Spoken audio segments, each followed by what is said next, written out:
Hello everybody, and man has it been a long time since I uploaded some League of Legends, and there's a couple of reasons for that. The first reason why it all just stopped was because I was in Seattle and I couldn't record PC gameplay. Like, it just wouldn't happen, it wouldn't work. I couldn't figure out why it wasn't working, but I finally figured everything out, so that's all good. And another reason was just that I wanted to learn different things. I wanted to try out different champions, I wanted to try out different roles, because as it stands, I can only really feel comfortable to carry and be productive from a jungle role. I can play support and play support well, get my AD carry fed or whatever, but I don't really feel like I can carry from a support. So I wanted to just play some top lane, some mid lane, some AD carries, mess around with some champions, feel which champions I like, and just try to learn different things, because I don't just want to be stuck as someone who can only jungle. I'm only a jungler. And although I'm a jungle main, and that's always where I'm gonna enjoy, that's what I'm gonna enjoy the most, that's where I'm gonna feel most comfortable, I want to feel like I at least have, you know, one champion in top, one champion in mid, one AD carry that I'm like, okay, I got this, guys, I got this, don't worry. So that's what I've been doing, and also just trying new champions. Nidalee was a perfect example. When she got the changes made to her, I wanted to start playing her and Fizz jungle and all this stuff. I just wanted to try different things and really explore League of Legends, because I think what happens a lot of the time when you are playing ranked and you're stuck playing ranked, you get into this thing where you only play the champions that you're really comfortable on, or the ones that are just super overpowered or super good at that time. You don't really tend to explore outside of that. So I just went through an exploration period, learning new roles and just trying out new champions and doing different kind of playstyles that I never really did before. Oh, you gotta watch this, guys. You gotta watch this. This Nidalee had tried to invade me multiple times, so I had to just roll on her. I was like, rah, rah, rah, I'm the better kitty cat. I'm the better kitty cat. She is trying to invade me the entire freaking game. Tried many times. It's a mirror match, so obviously it's like I don't really have an advantage over her, because we're the same champion doing the same role. So I was like, yeah, get out of here, get out of here, get out of my damn jungle. I run the jungle.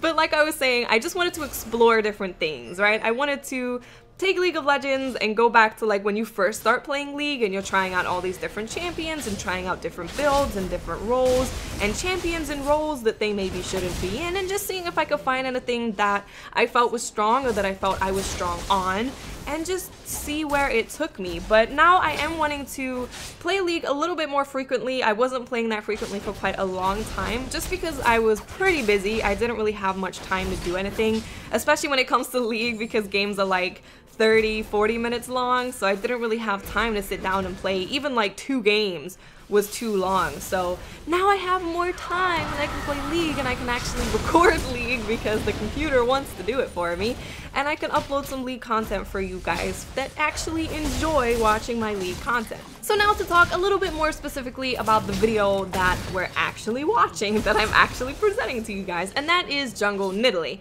So Jungle Nidalee is extremely strong. She farms super well. Her damage is insane. But the one thing that I have noticed about Nidalee is that it can sometimes be very difficult to carry a game as Nidalee. I've had games where I've gone like 22-3 and ended up losing because all I offer is like damage. I'm only offering the team damage. Yeah, I can go in there, I can assassinate someone or whatever, but if there's like a tank following my AD carry around and bashing on the AD carry's head, and all the AD carry can do is just run away, and there's just some other person running around causing havoc to all of my other carries, then there's only so much that I can really do. I have no peel, I can't actually assist my team in any kind of way, and that's when champions like Vi and Rek'Sai and Jarvan, I think, tend to be a little bit better, just because they can actually do a lot of damage. Like they can put down a ton of damage. Vi, if she gets fed, she will rip you in half, but they can also peel if they need to. If I like go in on Vi and I'm killing someone and I'm like, oh my god, there's someone going for my AD carry, I can peel back and actually let my AD carry get some breathing space, let her chill out, or him, mostly guys, let him chill out and manage to get some damage down. Whereas I can't really do that on Nidalee. I can peel back and assist in doing damage to the person that's chasing my AD carry, but I can't really allow any of my carries to get any breathing space. So that's one thing that I have noticed. Yeah, she's super strong. She will wreck you. She will do a ridiculous amount of damage. She has really good jungle control, like taking the crabs she's super good at. She's super good at taking people's buffs. She's very good at all that kind of stuff. But when it comes to the team fight stage, if your team doesn't really understand that you're Nidalee, then it can be very difficult to be productive, because I can kill things, but that's about it.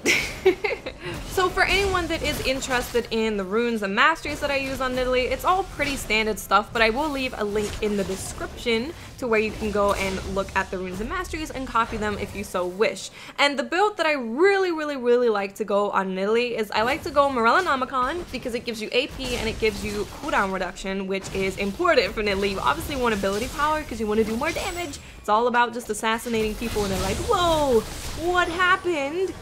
Yeah, and you also want cooldown reduction because she's very skill reliant. You want to be able to throw out those spears whenever you can, and you want to be able to jump on people and smack them.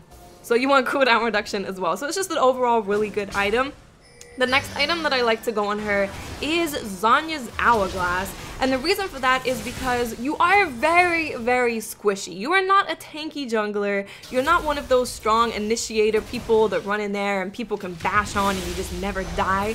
You're very squishy. And although you have ways to escape, sometimes you need to wait for those cooldowns to come back up. Maybe you need to wait for your team to catch up to you because you are very fast.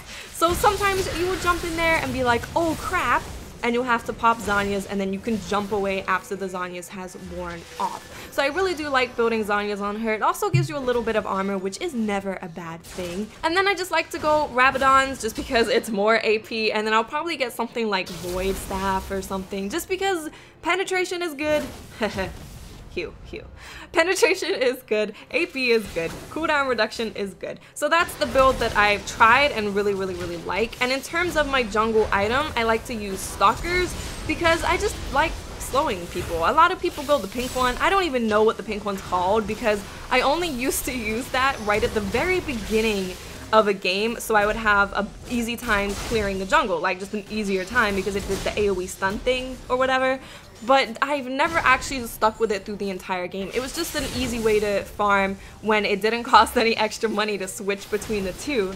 But I definitely prefer Stalkers, or I prefer, is it Skirmishes? Skirmishes. I think it's Skirmishes. The one that allows you to do true damage and reduces the damage of the person that you smite. I like to use one of those. I really like the slow on Stalkers, and obviously Skirmishes is good just for you to be annoying and just battle people and they're like, why am I doing less damage? Oh my god, she's doing true damage, somebody help me. So that's the general build that I like to go for her. I've tried other ones, but just this one I really do prefer the most. If you guys have found a build that you think is absolutely amazing on Jungle Nidalee, then please feel free to let me know. But this is just the one that I have found that I really enjoy using.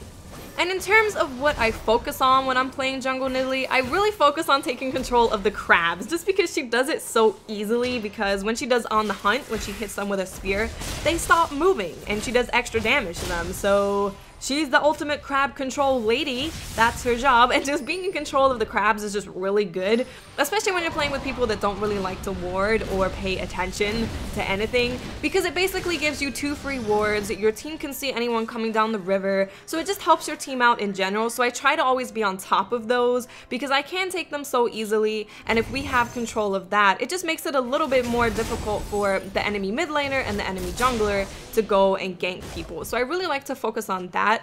And I like to gank a lot on Nidalee just because you can run in there, throw a spear, even if just your spear hits and you don't do anything else, you can push the person in the lane back and give your lane a really good advantage just by doing that.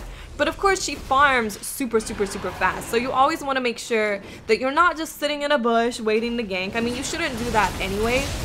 You want to make sure that you're always picking up camps as you're running past them because she can farm incredibly fast. But I think that's pretty much it for Jungle Nidalee. It's pretty simple, honestly. She's not difficult to play in the jungle whatsoever because she does clear it really fast. And it's not difficult to play her because you just land a spear and then jump on people. Like, it's not difficult at all. I've actually been on a mission recently to bring back Elise. I really want to try and bring back Elise. So I want to do a video of me playing her using the best build that I found so far, and then maybe we can work together to build an awesome Elise, because they completely annihilated Elise, man. They came in with a wrecking ball and just were like, nope, we don't want Elise in the game anymore. So I would really like to bring her back. She was one of my mains. Her, Vi, and Evelyn were the 3 that I played most of the time. So I would really like to try and bring her back, and I'm hoping that we can work together, put our minds together, and create an awesome Elise build, at least to make her somewhat viable. She doesn't have to be God tier, but at least to make her usable in the game. And to close out this video, I thought I would just talk to you guys about how I feel about Season 5 Jungle in general, because obviously it has been a long time since I put out a video of League, so you don't know what I think about Season 5 at all, let alone the jungle. So we're going to talk about how I feel about the jungle. A lot of people have fallen out of love with jungling since Season 5, and I understand why. The jungle kicks your ass. Like, so many champions cannot be played in the jungle anymore. Like, I like to play jungle Aurelia, and I actually did really good on it, but it's incredibly difficult to play those oddball champions in the jungle now because you just get your ass beat. They gave us 2 potions instead of having 5, instead of having 4. They gave us 2, and they made the jungle kick your ass even more. So it does make it very difficult to be like, you know what? I'm gonna play freaking Jungle Morgana. I'm gonna play Jungle Zyra. It's difficult to just want to play those weird champions that aren't necessarily junglers because they could just get their ass kicked. They just get their ass kicked. Being a jungler is now, it's like, am I going to survive the first part? I've gotta survive, guys. That's the only thing that a jungler needs to really be a jungler these days, is the will to survive in the incredibly difficult new jungle. So in that sense, I'm not like overly enthusiastic about the new jungle, just because yeah, you can whip out the Aurelia jungle, but you're gonna have to back way earlier than the enemy jungler, and you're gonna be behind, and the new jungle is all just about being able to keep up your farm, keep up the ganking. You have to like keep going, go, go, go, go, go. You gotta be really on it. So if you're playing a champion that gets their ass kicked by the jungle, you're gonna fall behind, just naturally, you're gonna fall behind, and sadly, there's not a lot of champions that don't get their ass kicked by the jungle. So that's just kind of the way it is now, and I'm not a huge fan of that, but I've just always loved jungling more than anything else. I will never find another role that I like more, even though I can probably become a really good AD carry, become a really good mid laner, and carry more of my games, because if you look at the people in Challenger, the people who are at the top are AD carries and mid laners, and junglers don't really go that high. So we do have control over the map, which I really enjoy. We tend to be more shot callers. We know when to do dragon. We usually know where the enemy jungler is. We know what's going on. We're just more aware of what's happening because we have to be in order to be a good jungler, but we can't really carry that well. We sort of can, but it's kind of difficult, man. But yeah, it's okay. The Season 5 jungle is okay. It does get kind of lame that you have to play the same top champions all the time, but the jungle's kind of always been like that. It's always been like that. There's always been like 3 or 4 that are the best junglers, and then everyone else, it can work, but if you're against the best junglers, you're gonna have a hard time. That's how the game has always been, and I don't really know what Riot can do in order to make it to where we can have a bigger champion selection when it comes to jungle, but reducing the AD on certain items by 5 is not gonna help very much. So that is pretty much it for the video, guys. It's basically like a half Jungle Nidalee guide, half what I've been doing, and half what I think about Season 5. So hopefully you do enjoy it. I am hoping to put up way more League of Legends content because I do love this game. I really do. And yeah, I'll speak to you awesome guys later. Bye.